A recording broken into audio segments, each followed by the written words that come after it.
রাত তখন 12টা। হাসপাতালের কেবিনে নিঃশব্দ নীরবতা। জানালার পাশে বসে ছিল রায়হান, হাতে একটা পুরনো চিঠি। চিঠিটা লিখেছিল তার স্ত্রী আয়েশা, ঠিক মৃত্যুর আগে।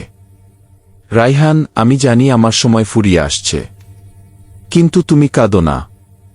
ভালোবাসা মৃত্যুতে শেষ হয় না, ওটা শুধু রং বদলায়। যখন তুমি আকাশে চাঁদ দেখবে, জানবে আমি তোমার পাশেই আছি গি।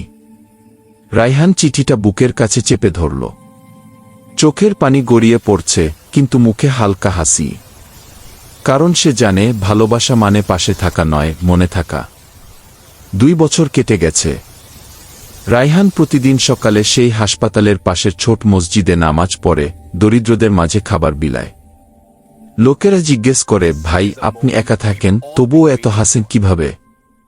রায়হান শুধু বলে, আমি একা নই, আমার ভালোবাসা এখন দোয়ার আকারে আমার পাশে থাকে গি। একদিন এক ছোট মেয়ে এসে জিজ্ঞেস করল, চাচা আপনি কাকে এত ভালোবাসেন? রায়হান মাথায় হাত রেখে বলল, যাকে হারিয়েছি কিন্তু কখনো হারায়নি। কারণ সত্যিকারের ভালোবাসা মৃত্যু মেনে নেয় না, সে দোয়া হয়ে বেঁচে থাকে গি। রাতে আকাশে তাকিয়ে সে বলে, আয়েশা, আজও তোমার সেই চিঠি আমার প্রেরণা। তুমি শিখিয়ে গেলে ভালোবাসা মানে দাবি নয়, দোয়া গি। হাওয়া বয়ে যায়, পাতার শব্দে যেন ভেসে আসে এক উত্তর, আমি আছি তোমার দোয়ায় ই। ভালোবাসা কখনো শেষ হয় না। সত্যিকারের ভালোবাসা মানুষকে শক্তি দেয়, না যে কাঁদায় সে বদলে দেয়, আল্লাহর কাছে আরো কাছে আনে।